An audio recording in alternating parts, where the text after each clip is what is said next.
Assassin's Creed Syndicate was the first main entry in my Assassin's Creed retrospective series that I had never played before. I had gotten the impression over the years from AC fans that Syndicate was where the series basically stalled out. It had been year after year of annual releases of AC games, and it was only a matter of time before fans got sick of it. Unity being released in a laughable state the year before definitely didn't help matters, and when Syndicate finally came out, it seemed like fans had finally had enough of the same old formula. And it's completely understandable to me, as Syndicate is the 9th main entry in the series in only 7 years. However, Syndicate is actually the 13th Assassin's Creed game I've played in the last year and a half for my AC series retrospective, and I gotta admit, I was fully prepared to be underwhelmed and bored out of my mind with this game because of everything I had heard about it. And while I kind of was underwhelmed, I definitely don't think that Syndicate is as bad as some people make it out to be. Don't get me wrong though, I don't think it's a great game, but it's definitely not my least favorite. I played Syndicate on my PC for one playthrough. This video will contain spoilers for the main game and DLCs. You have been warned.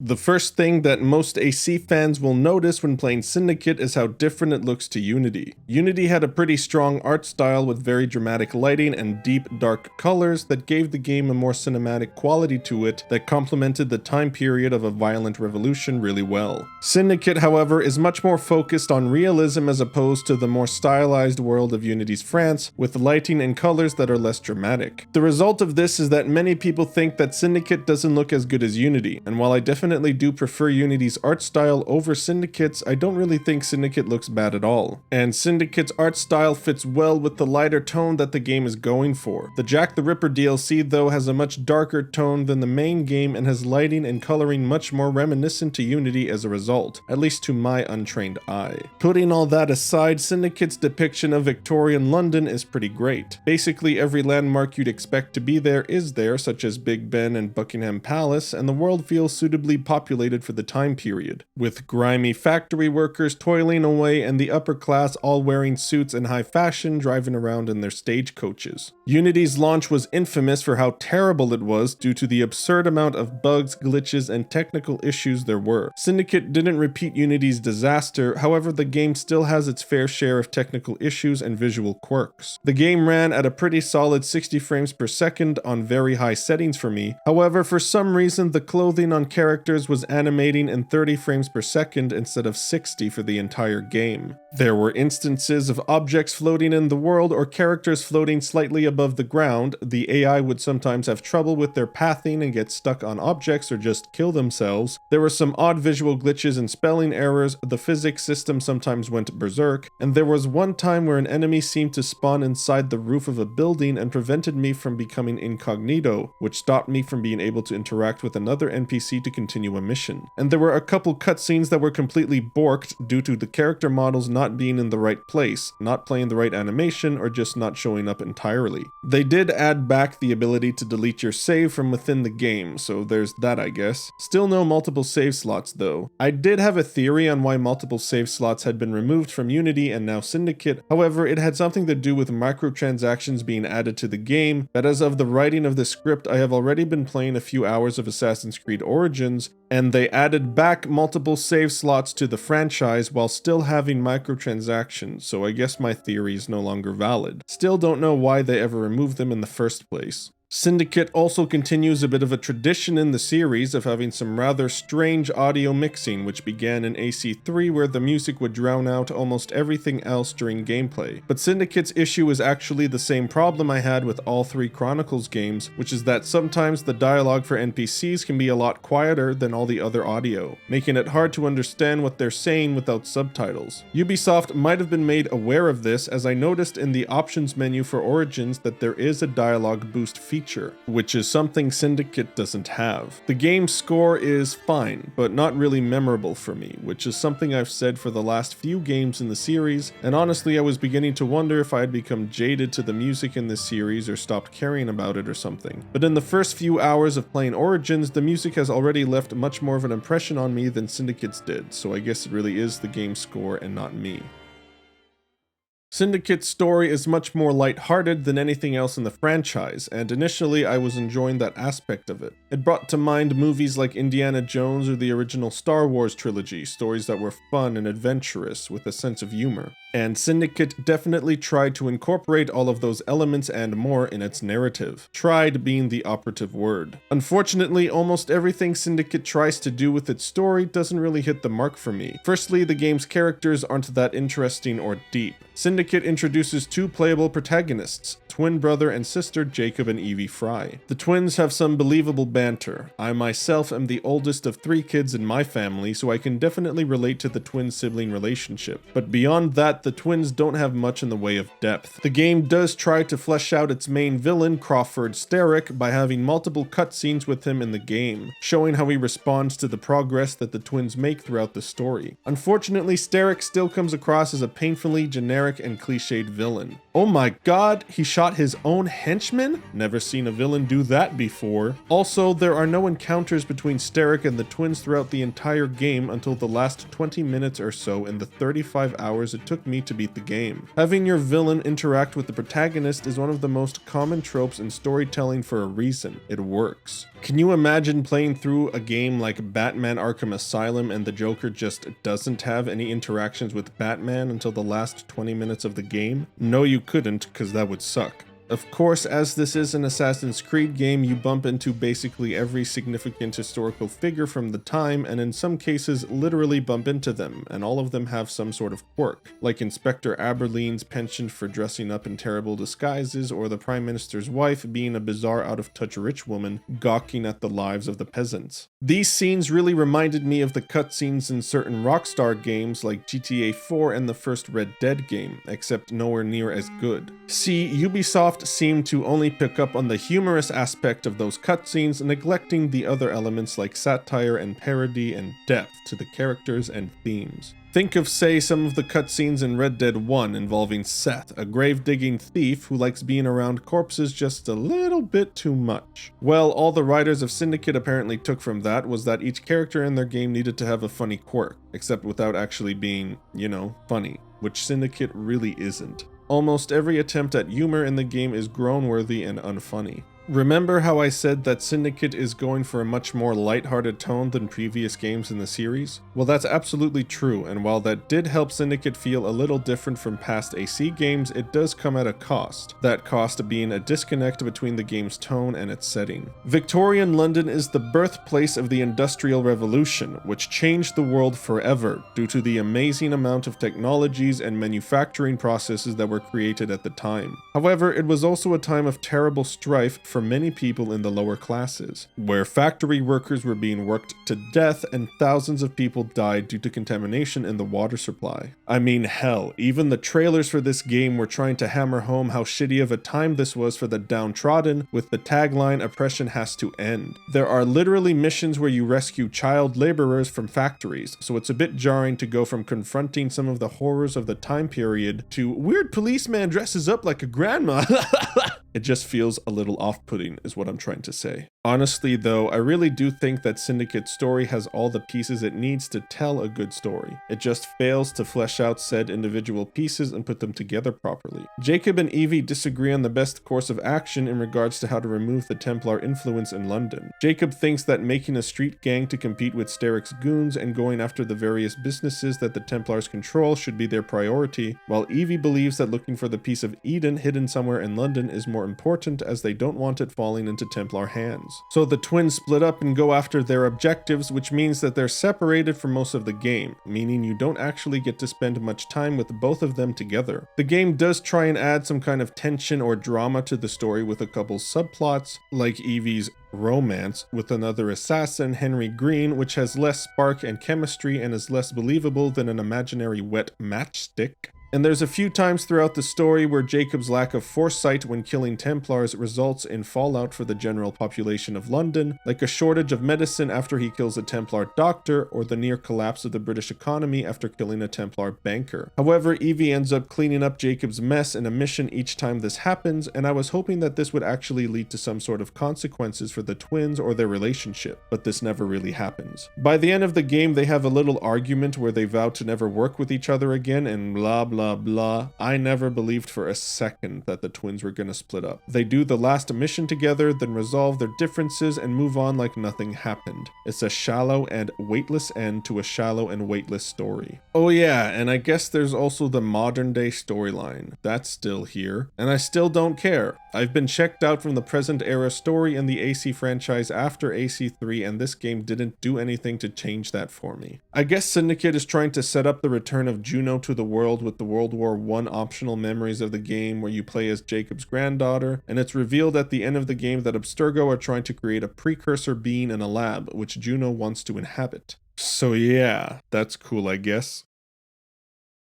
Syndicate brings a fair amount of its own ideas to the formula while also bringing back some mechanics that Unity removed, but it also removes some of the ideas that Unity brought to the table as well. You gain experience points now, which gives you skill points which can then be spent in each twin's respective skill tree, and skill points are shared between twins, which is great. The game encourages you to spec each assassin into a different path, Jacob for combat and Evie for stealth. And while it is a cool idea to be able to spec out each character differently, in reality this doesn't really amount to much. Each character has 3 unique skills that only they can unlock, but every other skill can be acquired by both characters, so it's really only early on in the game when there's any noticeable difference between the twins' playstyles. By the time you get to say level 5, the twins will probably feel more or less the same. There are also perks that grant you permanent stat boosts after meeting the requirements, like increasing your lethality after performing a specific amount of multi-finishers. Your gang can also be upgraded to level them up or gain new types of allies, provided you have the necessary materials and coin.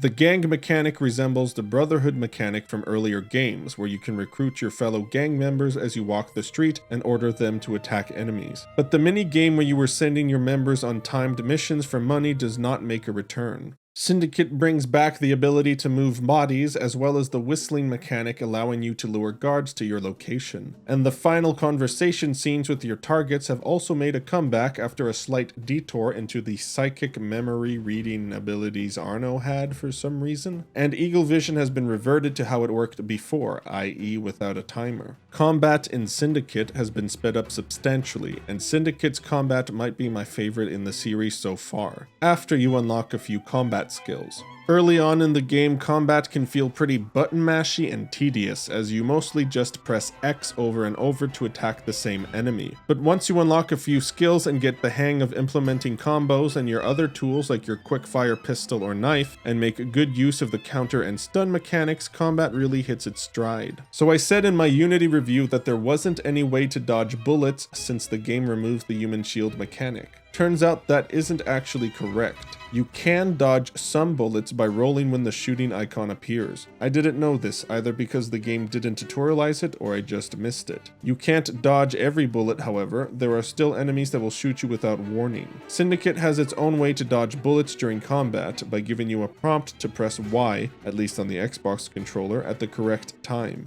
This works pretty well for Syndicate's combat system, as the combat is purposefully faster than any AC game that came before. Unity also removed the chain kill mechanic, and I had mentioned it in my review that I thought it felt like a little overkill to remove the mechanic entirely. Instead, they could have just had it be an unlockable ability and limit the amount of kills you can chain together. Well, Syndicate basically did exactly that with the Slayer skills, sort of. It's not exactly the same, but it's close enough. Syndicate unfortunately doesn't really ever make use of its dual protagonist during combat, however, which is a missed opportunity. A game like Arkham Knight had certain scenarios in which you could switch between characters during combat, like Batman and Nightwing or Catwoman, and each character had their own animations and gadgets. You could even do dual takedowns. Syndicate has nothing like this. You can switch characters at any point during free roam, but once you begin a mission, unless the mission makes you switch, you're stuck with the character you started it with. The stealth in the game might be the best stealth in the series so far as well. The crouch button returns, now labeled sneak mode, and the cover system is much more intuitive this time around, making it actually viable to use. The throwing knives are great, and your other stealth tools are useful as well.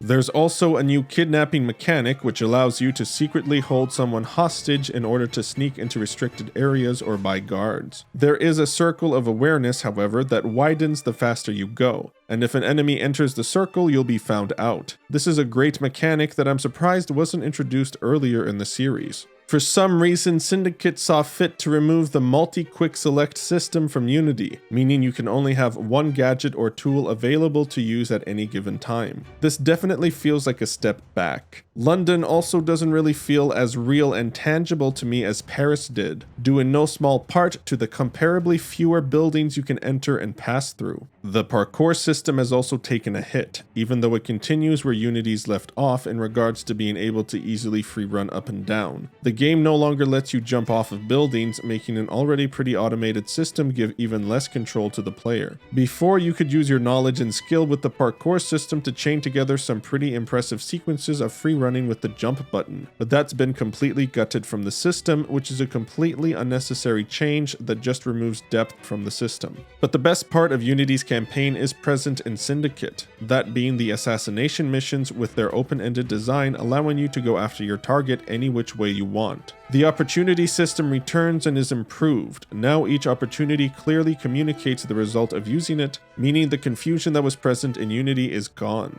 And each opportunity is actually useful this time. The game also clearly marks entry points for the buildings you need to enter to get to your target, which completely negates all the time spent aimlessly climbing around buildings until you found a window in Unity. London is divided into several boroughs, and each borough is controlled by one of Steric's gang leaders. You need to complete conquest activities in order to remove the influence of the gang leaders. There are 4 types of activities: Templar Hunt, Bounty Hunt, Child Liberation, and Gang Strongholds. This system is also a bit reminiscent of systems in previous games like Rogue or Brotherhood and Revelations. Once a borough has been fully liberated, you must complete a gang war, which sees you going up against the gang leader in a fight to the death. I can appreciate the idea of this system, but it really lost steam for me quickly due to the amount of repetition. As I said, there are only 4 mission types spread across 7 boroughs, and most boroughs require you to complete at least 2 of each mission type. It became boring real fast. However, you only need to liberate 3 boroughs to finish the story, so it's not too bad. The rope launcher allows you to easily and quickly scale buildings and zipline from rooftop to rooftop. It's essentially both the line launcher and grappling hook from the Arkham games in one gadget. While I do enjoy the mechanic and being able to more quickly traverse the rooftops and towers of London, I'm glad that Syndicate is the only game that utilizes this mechanic, as it really downplays the climbing and free running part of Assassin's Creed when you can just press one button to effortlessly go wherever you want to go. Syndicate also carries over the microtransactions. Yay! And you can access them from almost every single screen in the game. Woohoo! However, even though I am opposed to microtransactions being implemented in full-price single-player games to my core, I do have to be honest and say that I never actually felt that their implementation impeded or intruded on the overall game experience. Helix credits return as the paid currency. However, unlike in Unity, Helix credits are only used to buy more in-game currency. Granted, you can buy basically everything in the game now with currency, whether it be crafting materials or maps or even XP boosts, but I don't actually think that the game was tuned to encourage, coerce players into buying them. I got by in the game just fine without spending money on Helix credits. I still reached max level without issues, and there are even side missions in the game specifically designed for players to make money quickly. They're literally called income missions. So yeah, even though I despise microtransactions in full-price single-player games, I feel that Ubisoft didn't fuck with the game in order to try and force you to buy them. Make no mistake though, they shouldn't be in the game, period. The 3 main single-player DLCs for Syndicate are Dreadful Crimes, The Last Maharaja, and Jack the Ripper. I was only able to play 2 of them due to technical issues, and even then I still had trouble with 1 out of the 2 I could play. I bought all 3 DLCs, however The Last Maharaja would not show up in-game for me. I simply could not access it. I own Syndicate on the Epic Game Store because they were giving it away for free quite a while ago, and even though it said I owned the DLC on the Epic Store and on Ubisoft's launcher as well, it would not show up in game. I tried everything I could think of, googled everything I could think of, but after a couple of hours of trying to get it to work, I said fuck it and asked for my money back, which I got back quickly without any hassle after contacting Epic, so good on you for that, EGS. Jack the Ripper is the other DLC that gave me trouble, although I was eventually able to get it to work. What's supposed to happen when you click on the Jack the Ripper option in the game's menu is that it should bring you to the Jack the Ripper campaign menu screen, which which is separate from the main game. However, what was happening to me was every time I clicked on Jack the Ripper in the main menu, it brought me to a new main menu game screen, only without any of my save progress. When I tried to start the game, it would bring me back to the beginning of the main game's campaign, not the DLCs. And every time I backed out of the menu, it would pop up this glitched out menu, then crash to the desktop. Unlike the last Maharaja, I found plenty of people on old forum posts that had the same issue that I was encountering back in 2016. Turns out when Ubisoft released the 1.51 patch for the game, which is the last patch ever released for the game, it fucked up the DLC for a lot of people. Ubisoft then released a hotfix which solved the problem for most people, but not everyone. At least not according to the posts that I could find. I was able to fix my problem by verifying my game files, but the fact that Ubisoft is still selling the DLC for $20 Canadian 5 years later when the DLC still doesn't work properly for some people is fucking ridiculous. Fuck you, Ubisoft. As for what each DLC actually entails, the Dreadful Crimes DLC adds 10 of the investigation missions from Unity into Syndicate, and has you solving murders with a very young Sir Arthur Conan Doyle. The investigation missions were my favorite missions in Unity apart from the assassination ones, and I'm happy to say the ones present in this DLC are just as good if not better than the ones in Unity. The mechanics for investigations have also been improved with a new interrogation system which allows you to interact with various suspects and witnesses for each crime, and ask them a variety of questions about the crime. Just this addition alone makes the investigations feel fresh, although I don't really like how the game won't let you accuse someone without discovering all locations for each crime. The Dreadful Crimes DLC is $6 Canadian, and while I really enjoyed it, it should have been included with the game from the start. You can't just rip out a type of side content from the previous game, then reintroduce that side content in the next game as paid DLC, even if it's been improved. Jack the Ripper is the more substantial story DLC campaign that takes place about 20 years after the end of the main story. Jack the Ripper is terrorizing the streets of London and Jacob goes missing, causing Inspector Aberline to bring in Evie from India in order to find Jacob and put an end to Jack's reign of terror. The DLC introduces a new fear mechanic into the game. Enemies will be in one of 3 stages: calm, anxious, and frightened. Using your fear tools such as Evie's fear bombs or spikes or doing a brutal takedown will cause enemies' anxiety to rise, and once they reach the frightened state, they will run away from you in fear. The DLC also adds some new conquest type missions such as the Walk of Shame, Jack's Letters, or Lost Women, but just like in the main game, these aren't very interesting and didn't really hold my attention. But it's nice that they're there for anyone who might want an excuse to just keep playing the game. Honestly, for a DLC that costs $20, Jack the Ripper is pretty disappointing to me. I do like the new locations like Jack's Island or the Mansion, and there are a few more assassination missions which are always fun, but the story is just as lame as the main games, even if it is much darker. And I think I've reached the point in the series where I'm pretty sick of the Assassins and Templars being injected into every single fucking event in history, no matter how significant or insignificant. Jack does not need to be an assassin turned serial killer. He could have just been a fucking lunatic that Evie and Jacob needed to track down in order to protect the innocent people of London. Assassin's Creed Syndicate is not the worst game in the franchise, but it certainly might be the stalest. Even though I do enjoy the combat and stealth and liked the line launcher for what it was, and while London is a fun city to explore, the overall game just feels kind of shallow. The story is a total missed opportunity, the game still becomes repetitive long before it's over, and it just feels bloated with so much uninteresting side content. Syndicate also feels remarkably unremarkable as a whole in regards to the rest of the franchise. It took me quite a while to figure out what I was going to title this review because I just felt so lukewarm on the game that every title I came up with felt either too exciting or too harsh. I finally settled on It's Not That Bad because, well, that's the most appropriate one I came up with. Syndicate isn't a bad game, it's still a decent game despite its flaws, and it is better than most fans say it is. But I can't really see myself returning to the game anywhere near as much as other games in the franchise, if at all. If you're an AC fan and have never played Syndicate before, I would definitely recommend giving it a try. But if you're new to the franchise, I would suggest playing Origins or Black Flag or AC2 instead for your introduction to the series. I'm going to give Assassin's Creed Syndicate a 7 out of 10.